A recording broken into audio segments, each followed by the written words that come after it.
The English title of it is The Declaration on the Relation of the Church to Non-Christian Religions. And it deals with Islam, it deals with Buddhism, it deals with Hinduism. But the major section of the document is paragraph 4, which deals with the Church's relationship to Judaism. So there was a lot of tension and hostility, really, between Jews and Christians prior to 1965. Even going back to the earliest history of the Church, and some of the earliest documents, when Christians were still a minority, and many of them were Jews, the tensions that you see there between the communities of Jews who followed Jesus as the Messiah with those who did not, and then you had the incorporation of Greeks and Romans who weren't Jews at all, who were joining the Christian communities. You see a lot of tension even in the earliest centuries.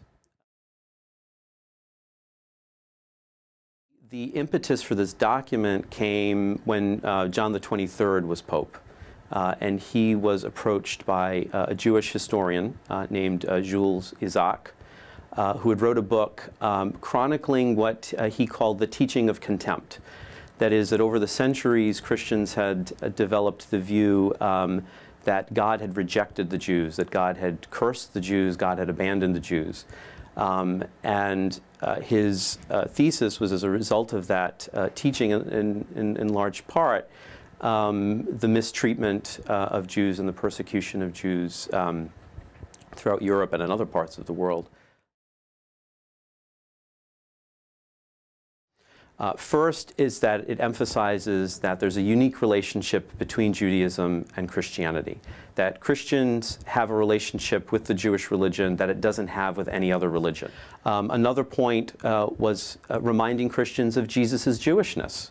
I mean, this sounds like something very obvious, but still to this day in my classes, my New Testament class, when I emphasize this point, some students are still shocked. Another point is the emphasizing that the covenant relationship between the people of Israel and God is lasting and enduring. And this really addressed the point of a previous view that the Jews had been abandoned and accursed. And the document specifically states that no one should come to the conclusion that the Jews have been cursed by God on the basis of Scripture. The document also addresses the charge of deicide, though it doesn't use that word specifically. But there's also been the view that in some ways the Jewish people as a whole, collectively, are held responsible for the death of Jesus. And this is again linked to this, this teaching of contempt.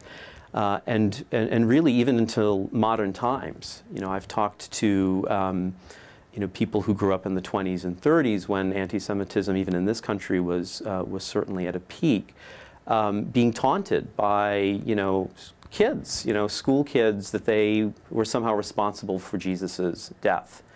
And the document addresses that, by saying responsibility is to be laid first and foremost with the people who are directly involved. Lastly, anti-Semitism is addressed in the document.